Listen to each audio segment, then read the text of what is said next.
For our scope and sequence project, the title is Connecting with the Community, and it's for third grade, and it is by Emerson and Emily.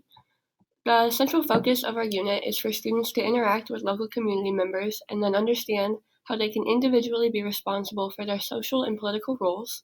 This is important for students to learn because they need to understand how each individual person in a community has a specific duty. The theme for our unit plan is communities, past and present, near and far. The topic is a government strand, civic participation, and skills. The content statement is members of local communities have social and political responsibilities. So we took the standard and we integrated a lot of other standards in with it, just so students could get the material across a lot of other subjects. And we integrated a writing standard, a speaking standard, a reading standard, a history strand, and math standard as well. On day one, students will form a definition of a responsibility that they have, whether it is at their home or in extracurricular activities, and they will do this on a note card. Once this is done, they will share out to the whole class, and collectively, we will come up with a class definition of what a responsibility is. Students will also begin to look at the KWL chart and fill out the first two columns. As you'll see on day 2, we will split up into table groups and make questions on whiteboards for our speed dating activity that you'll learn more about on day 3. We'll make a list of questions as a class that we can use as a guide for our activity on day 3 and just talk about our expectations that we have for when our parents and guardians come into our classroom. On day 3, we will bring in parents and guardians, and this is when we will be doing the activity of the speed dating.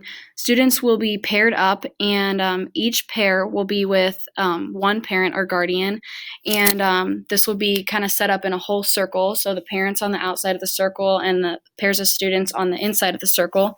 And students will have their copy of the questions that they came up with yesterday, and they will use these as a guide during the conversation, or they can kind of just do anything that comes to them at that moment. They will also be taking notes during this time and meeting with each adult in the room for 3 minutes. On day 4, we are going to read the book Helpers in My Community. This book will give us just like a basic understanding of community leaders and community members. Included in this book is an activity about how you can volunteer in the community and examples of volunteering in the community to help the community members. The second part of day 4 will be a cut and glue matching picture sort. This will be including like a person to their responsibility. For example, a police officer to protecting the community or a firefighter to putting out fires. The sort will be used as our formal assessment at the end of the lesson. On day 5, students will pick a community member that they were interested in and from yesterday that they learned about, and they will actually write a thank you letter practicing the revising and the editing skills and the writing skills that we've been learning about in class. That's kind of the integration. And then these notes or letters will be just a thank you note and thanking them specifically for their responsibilities.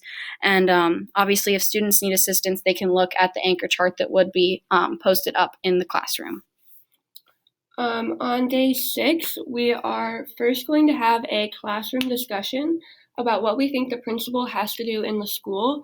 So, for example, like what his responsibilities are to the teacher, what his specific responsibilities are to the students, and what he or she has to do as the principal. And so after we have a class discussion, the principal is actually going to come into our classroom and give a mini presentation. We're going to have them prepared with a PowerPoint or some sort of visual so all students can be engaged. And we will have an exit slip to go with this after the principal leaves, and we'll have an exit slip of true and false items of what the principal's duties are, so we can go back and revise what we thought the principal did and to what the principal actually does.